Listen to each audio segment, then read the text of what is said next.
How's it going, everybody? Tarek Patel here from SB Live. Another edition of Southern Section Sit Down coming your way. I've got an up-and-coming high school football coach in the Southland. Only 38 years old, 2 kids, but he's got a program in the Trinity League trending in the right direction. He took over. They were 1-9. He goes 8-6 in year 1. He's in year 2 here in 2024. They're 5-0. It's the Servite Friars and Coach Chris Reinert. Thanks for joining us today. Thank you for having me. Don't want to bury the lead. SoFi Stadium will be the host venue for Servite as you take on St. John Bosco. What a great opportunity for your players and your football community. Absolutely. It's a great opportunity for all of our kids, families, casual fans of Servite, diehard fans of Servite, just fans of Southern California high school football in general, to go have an opportunity to play the best football venue in the country. If you're the best football venue in the country, probably the best football venue in the world. Opportunity to create a memory of a lifetime. It's great. I'm really excited. I'm really grateful and appreciative to Coach Jason Negro and St. John Bosco for helping to make this happen. This was not something that we could have done, specifically on our own. We worked in conjunction with them to get this done. We worked together as institutions to put the best interests of our student athletes and their families at the forefront. There's some risk involved, but we're really, really excited about the opportunity, and we think it should be a tremendous game and a tremendous opportunity for everybody. When you think about high school athletes in an elevated arena like that, or elevated atmosphere, they're going to get excited. Is there an element of that where you got to worry about the football and not so much about the stadium and the atmosphere? You get there early so they can kind of scope it out, maybe take some photos. What's the approach? I know you're a couple weeks away, but what's the approach for that week, given that it kind of could be a distraction? It absolutely could be distracting. I'm actually really, really grateful that we were able to get the game finalized and the news broken for us on a Friday where we did not have a game. We were on a bye week. Unfortunately for St. John Bosco, they played Pittsburgh High School that night. That's tough, given that there's going to be some natural, emotional high off of having that news and stuff. So, fortunately for us in our situation with the news, we were on a bye, so we could, take it and let it stew a little bit, and then come back to work the following Monday, and now you're back to business as usual. And it'll stay calm here for us until the next, game week. Certainly during the course of the lead up to the game, I think everything will be normal. But that Friday, there's going to be an anticipation. There's going to be nerves at a higher level. There's going to be a little bit different routine. Logistically, kind of planning out the day. And, sure, I'd love to sit here and say, hey, this is just another game, and we're going to get to the stadium the time we normally get to the stadium, and we're going to do everything exactly the way that we do it. But that's not necessarily fair to the situation, and the situation is, it's a great opportunity. We're educators. We're in the business of educating and providing opportunities, and this, boil it down to its very essence, this is a unique field trip, right? Sure. So we're chaperoning a unique field trip. Give them some time to be able to take in a little bit of the stadium, take in a little bit of, the get excited, have fun. Yeah, you see the locker room and walk around and do that. So sure, we'll get to the stadium a little bit earlier than we otherwise normally would. We'll build in some time for them to, be kids and enjoy the experience. But at a certain point, this is the real challenge. It's a challenge for anybody coaching in this type of a situation. You got to find a way to get your kids mentally to lock in on the task at hand and tune out all of the other distraction elements that go along with this, and go put your best foot forward and play a great football game against a great opponent. One of those opponents is St. John Bosco, a Trinity League opponent. We'll get into Trinity League football in a little bit, but let's sidebar. Let's learn a little bit more about Coach Reinert. Where'd you grow up? I know you went to Servite. I'm a mutt of this country from that perspective. I was born in Sarasota, Florida. I moved to Atlanta, Georgia when I was 5. I moved to Southern California when I was 9. Grew up in, between Irvine and Tustin area. When it came time to go to high school, I thought I was going to Santa Margarita. I went to St. Jean de Lesnock in Tustin, which is a major modern-day feeder. But I thought I was going to Santa Margarita the very first day of summer school and summer football practice. My mom gets on the freeway and she goes north. She doesn't go south. Drops me off, hands me a check with her signature on it, says, go buy whatever it is that you need for school and football, and I'll pick you up later tonight. And I'd never been on campus before. I had no idea. I had to go figure it out. But it was, this was the way that it went, And so went on campus, kind of figured it out, Servite was extremely difficult, especially early on. They challenge you. They make you grow up. They hold you accountable. It's not easy. It's not about making you feel good per se. It's about making you become a man. And that was my 4-year experience. And there were periods of time when I went to school there where I didn't quite understand it. There were periods of time there where I thought about leaving. Ultimately, by virtue of the fact that I had a very strong family and my brother was there as well with me, my younger brother. And I developed tremendous friendships that do last a lifetime. I got married at 30 and 7 of my 8 groomsmen were Servite guys. They're still my best friends to this day. They're on the sidelines at every game. It truly is a brotherhood. You truly get a different experience at Servite than you do other places, and I value that. And ultimately, when I graduated, I knew I was going to miss the place. I had an opportunity early to go to Stanford, and it fell through. And I ended up going to a prep school in Maine, Bridgeton Academy. Ooh, Northeast. Oh, yeah. Okay. Bridgeton Academy. Now you're talking. Went there for a semester, played with Victor Cruz. Okay. Yep. Yeah, he's a Massachusetts guy, right? Yes, sir. Yep. So Victor Cruz and I were the 2 starting receivers out there. Victor obviously went on to a much better football career than I did. And a great dancer. Fantastic dancer. Great celebration, touchdown celebration guy. Yes. So Bridgeton Academy for a semester, and then from there ended up at Vanderbilt, played 5 seasons at Vandy, got done there. It thought that I wanted nothing to do with football. I was kind of burnt out. Economics degree, came back to Southern California, tried to enter the workforce, and I'm a football junkie. I'm a nut. I can't. I started playing tackle football a month before I went to kindergarten in Atlanta. And that first football season, I called up Clark Lee, who's now the head coach at Vandy, who at the time was a GA, I think, at UCLA, or the linebackers coach, one of the two. And I said, hey, I want to come coach. Can you help me out? And he's like, sure.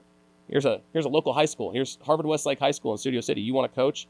Go coach for Vic Umont out here at Harvard Westlake. And if you do it and you do it right and you do it well, because Vic was an old college coach, right? Coached at Kansas and some other places like that.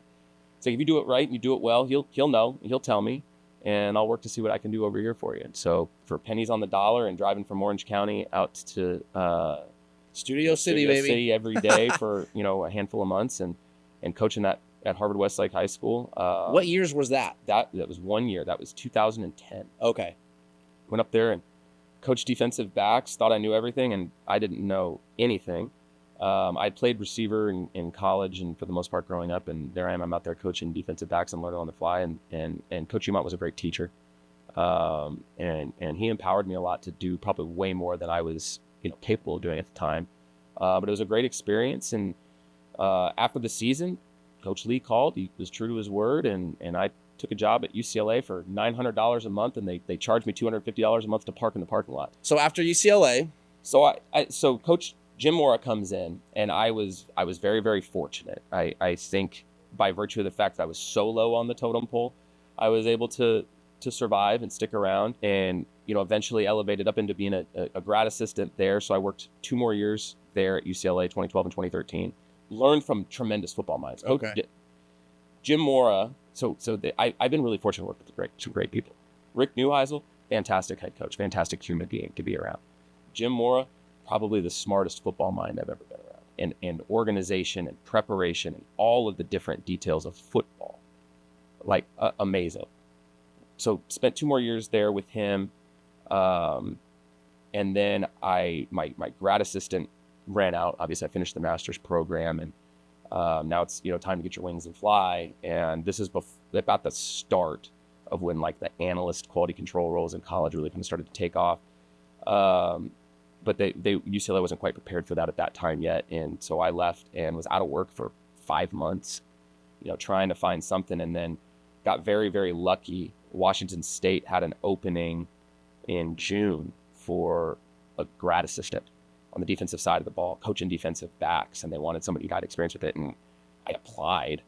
I knew a coach on the staff, Jim Mastro, who had coached with me at UCLA a couple of years prior. He was one of the founding fathers of the pistol offense with Chris Alt at Nevada, and one of the great people in the business too. He helped me get the job. Now I'm going to work for Mike Leach Nice. You know, so I go up there. Soundbite City, dude. His post-game press conferences are some of the best YouTube views you can click on the internet. Am I wrong about that? I had 2 years with Mike Leach that were, you learn more about life and learn more about strange things. For sure. History. And imagine a conversation between him and Bill Walton. Rest in peace, both those guys, Oh, man. absolutely. That would just be unbelievable. So Mike Leach never turned down an interview. He would interview. He interviewed with a middle school newspaper in Iowa one time. Oh my Walk gosh. in. So he lived on the outskirts of Pullman. And 2014, I was the defensive backs GA, and then 2015 we hired Alex Grinch to be the defensive coordinator. Huh? He comes over, Okay. and Coach Leach moves me over to offense. I was his direct guy. I ran the computer for him. I picked him up. You know, I helped him. I got his coffee. Okay. You know, I like to think I helped him with the offense. He didn't need my help. I'm just there. Okay. He's a very, very underappreciated football coach from the standpoint that he was extraordinarily consistent. Things were good, things were bad, things were what I think his pregame speech was the exact same every week. Okay. Both the night before the game and the day of the game. You know, the message at the end of the game was always the same. His messaging was always so consistent. His practice plans and his philosophy and what he wanted to do was always so consistent. That's the most underrated part of why he was so successful, in my opinion. Obviously, you can talk about the evolution of the passing offense and what he did from Sure. air raid perspective and how he evolved the game. And you see so many different people who've modeled their offenses after what he did. That stuff's great. But the reason to me he was so successful was the leadership that he exemplified through his consistency and messaging. Everybody always knew where they stood. Everybody always knew what it was going to be. There was never this ebbs and flows and ups and downs. And, you know, you never felt like this roller coaster of emotion. It was always the exact same. And that was something, you know, for me, you know, go from Rick Neuheisel to Jim Mora to Mike Leach, and you take a little bits and pieces Sure. from everybody. That was Sure. the biggest takeaway for me as far as, you know, on my Getting some serious tutelage, man. That's yeah. Those are great minds. So, okay, so you're at Washington State. Washington State 2014, 2015. I get hired back at UCLA to come back to UCLA in 2016 on the last two of Jim Mora's tenure there, coach of special teams. First venture down the special teams road. I'd been defense, 1 year of offense with Coach Leach, and then now I'm coaching special teams. Went through 2016, 2017 doing that, and then unfortunately we got let go. We didn't win enough games, and So they hired Chip Kelly. so they hired Chip Kelly. Coach Kelly comes in. Coach Kelly was there kind of in an evaluative state, I guess, for a month, and you know he want to go a different direction. Sure, bring his To own Chip- guys to in. Chip Kelly's credit, I hadn't seen him since that time in 2018. And when I got the Servite job, he was the very first coach to come into my office, remembered exactly who I was, sat down. And during the time when he was at UCLA, I know he gets a bad rap for not recruiting. So he came into Servite 3 different times. The head coach at UCLA Okay. came into Servite 3 different times. You know, he He did get a bad rap for that. That he got the rap that he's going to go portal, and he's not going to recruit his backyard. And maybe the easy answer was, man, the guys in the backyard just wanted to go somewhere else. I mean, maybe there's some truth to that. I think that determining how it is that people want to evaluate him is fair game. You know, whatever it is that you want to do, and when you sit in that seat, you obviously are open to that stuff. But from my perspective, speaking as a high school coach, you know, for He was checking in with 16 months that we had the crossover between me being a high school head coach and him being the head coach at UCLA. He came and sat in my office 3 separate times. Yeah, that's And what else can you ask for? Yeah, it's exactly right. So from my perspective, I would sit there and defend him and say that. So, but anyway, he comes in, he's got his own guys. So 2018's hard. 2018's hard. I didn't land a job, but I did kind of latch onto something. So the Alliance of American Football League, Okay. which was probably the first of the spring leagues since that old XFL had fizzled out in 2000, has the marketing and the launch date, and they say, hey, we're coming in, we're gonna do this. And so Rick Neuheisel is going to be the head coach of Arizona Hotshots, and Rick calls me and says, hey, are you in? And I say, hell yeah, like let's go, this is awesome. So venture into professional football.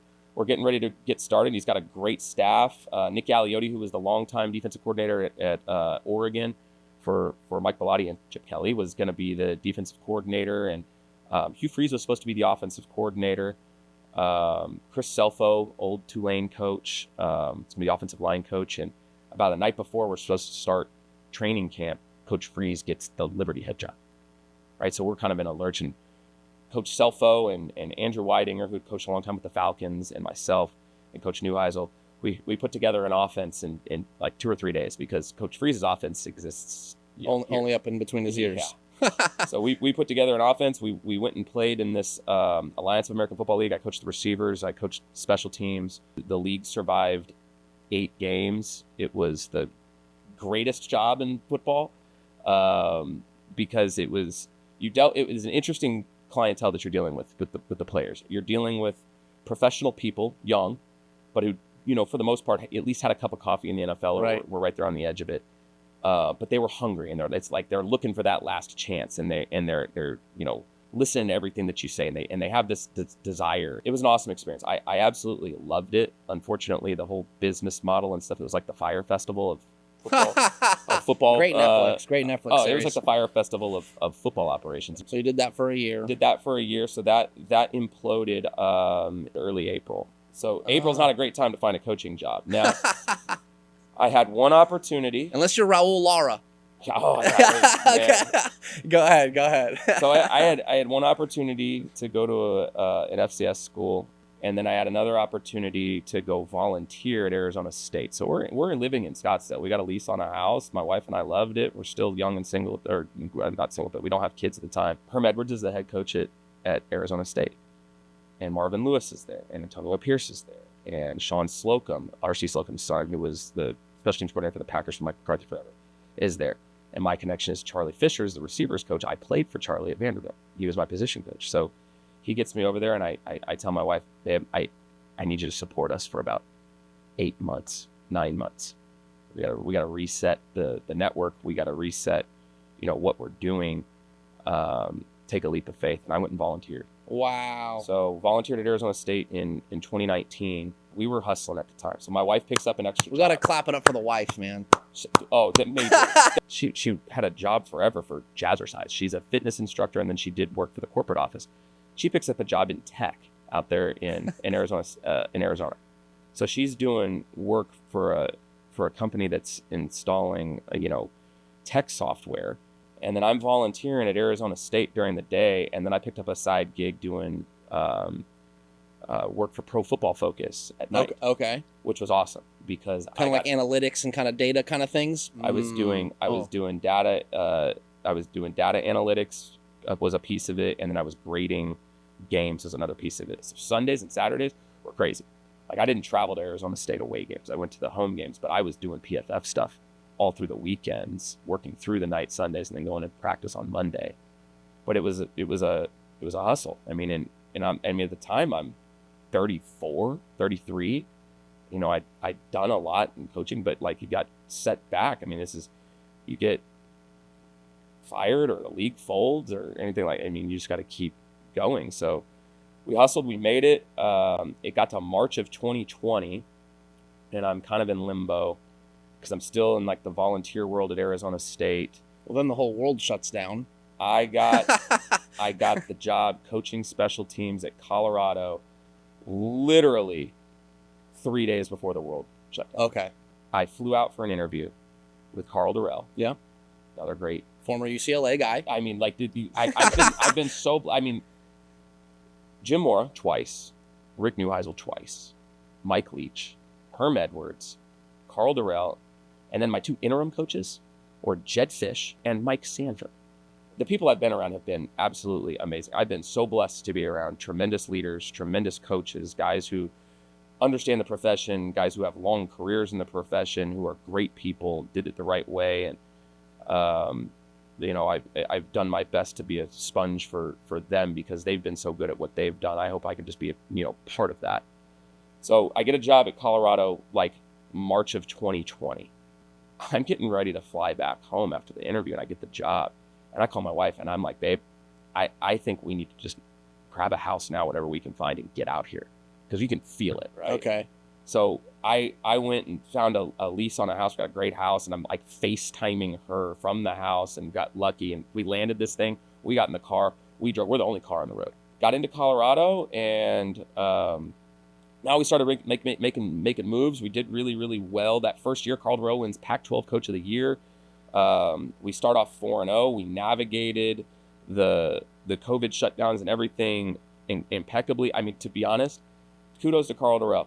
We had virtual meetings with our staff and with our players every single day. March, April, May, June, July. There was a Zoom meeting every single day. We had a lot of success early. Went 4-0 to start, and then we were playing Utah in a snow game, and we got a lead late, and it falls apart. We lose that game, then we go play in the Alamo Bowl against Texas.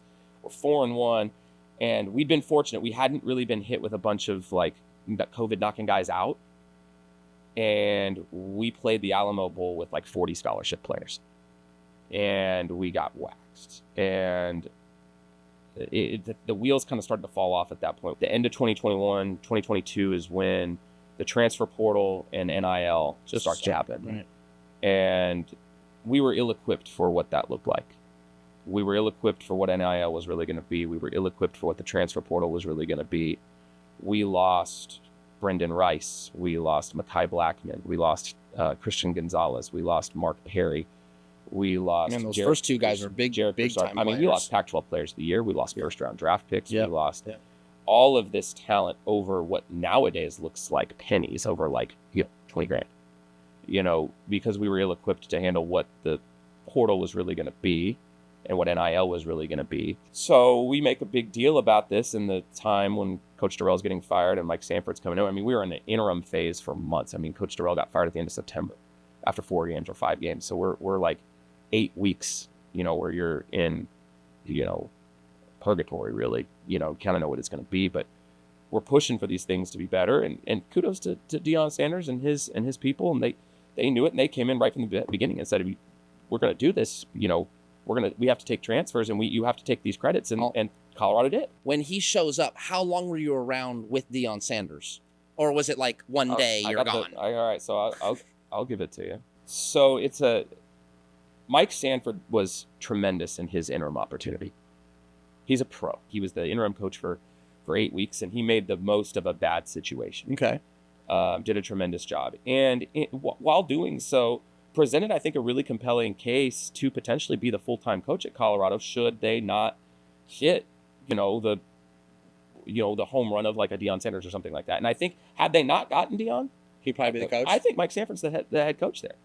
And so he did a lot of groundwork to help prepare for this. So anyway, so we were still working. We didn't stop. We kept working, and kudos to the staff and kudos to Mike, because everyone stayed pros and kept working and doing their job. So it's a Saturday, and we get a text message come be at school Sunday morning at 8 a.m. to meet the new head coach of Colorado.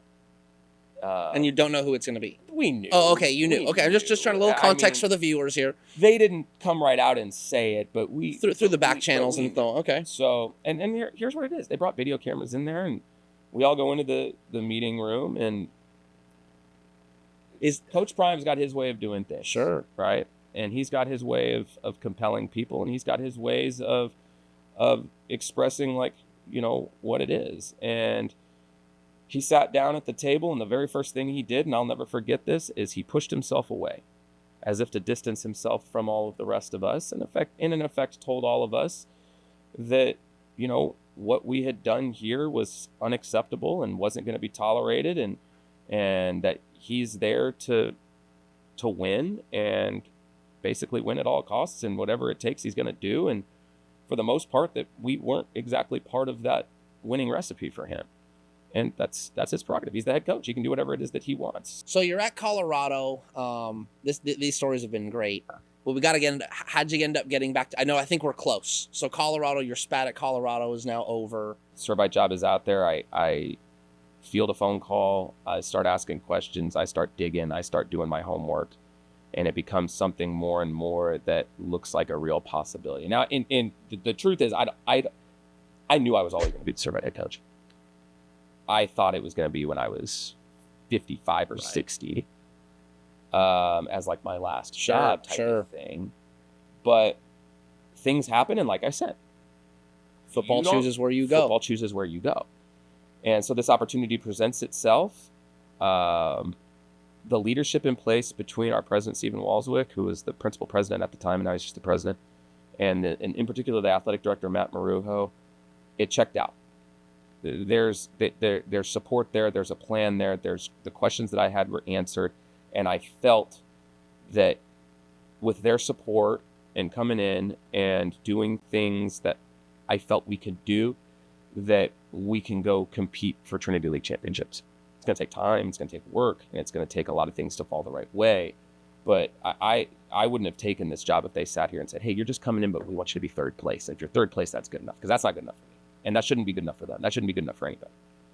And to their credit, they made it clear that they're willing to do a lot of the things that I felt necessary for us to go compete at that level. And, so that's the road we're traveling right now, and the journey is the great part of the experience. We're nowhere close to the destination, but we're on the right path. I have a few more questions for you. We do have to start wrapping up. But coaches that have been at, I've been covering high school sports for a decade. For a little spell, James Washington, the former Dallas Cowboys linebacker, was the coach at Alemany. They were horrible. And I'll never forget when he got let go.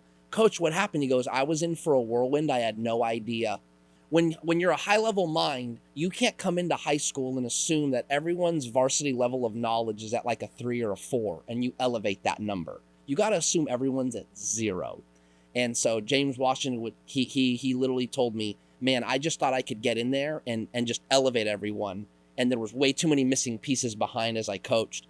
So I tell you that kind of long-winded, but I ask you, is that the approach you take? You just got done talking about all the tutelage in football, but you can't give all that knowledge like a sip of water out of a fire hydrant. You've got to find a way to bring everybody up at the same time. How do you do that with so much football knowledge? I think the approach a lot of times is backwards. Inherently football's easy. Okay. Football is easy. People are hard. Okay. So, look, we're not trying to reinvent the wheel football-wise. We're trying to run sound schemes that you look for leverage and space and try to take advantage of that offensively and defensively. I mean, that's football, right? In its most simplest terms, it's a brute sport. You can survive in a lot of ways on athleticism and size. So we do our best to keep our football simple and instructing the kids not just on what. We don't do a lot of what. We're teaching how and why. Right? So if you can give them the proper hows and then give them the understanding of why, and we're not fully there with the why yet, they have the answers to critically think and process and react in split seconds to make determinations to put themselves in the best positions to be successful. People are what's hard. And that's the task. The task, mostly for me, is to manage people and manage personalities and manage expectations and manage ambition and manage good, bad, and ugly. And that's hard enough with adults. Oh, and you're talking about teenagers, right? The adults, truthfully, the adults associated with are harder than the worst kids. Okay, yeah. And that's not an indictment. Yeah, they're passionate. I mean, it's just that there's a lot of people who are stakeholders in the operation, and everybody's important. Whether your kid's the weakest link or the best on the team, everybody's important. Each player is equally important. Each parent's equally important. Admin, other people that work there, people that are fans of everybody carries value. Everybody's important. And, goes back to Mike Leach, consistency in messaging. What are we doing? Why are we doing it? Where are we going? What are the expectations? And just continuing to beat that drum and letting everybody know at the end of the day, we're an educational mission. We're trying to teach young boys and turn them into young men. We're trying to hold people accountable to be the best version of themselves in life, and football is just a vehicle to get that done. And we live in that sphere, we live in that space, and that's the challenge. And I do my best to try to keep my coaches in that realm. I do my best to try and keep players in that realm and everybody affiliated with it, and that's hard, But the football is the football. But I understand the whirlwind. It is a whirlwind, but the job as a coach, it's not about what it's about what they can know and what they can execute. Even more than what they can know, what can they execute? Lots of stuff draws up cute on the board, but a great play diagram that's run poorly is a poor play. I think Alex Golish, who's head coach at South Florida, just said that talking about their Alabama game. At the end of the day, it's about what they can execute. So that's what you're doing. Yeah. I'm on the sidelines. I don't play a single play. Well, you're doing a great job. We are running out of time, so I gotta cut you loose. But Coach, I really appreciate you sharing about yourself, all that you've learned through football. I think there were some really compelling stories today. Servite is clearly on the uptick. I'll repeat what I said at the top of the show. The program was 1-9. You took over 8-6. Division II finals. I remember seeing you at the luncheon. Great year, and now here you are, 5-0, headed into Trinity League play. Thank you for coming in. Absolutely. Appreciate it. Chris Reinert from Servite, a lot of good football prowess, and you can see it happening on the football field for Servite. The Friars, again, off to a 5-0 start. Thanks for watching the CIF Southern Section Sit Down. I'm Tarek Fattel. We'll see you next time.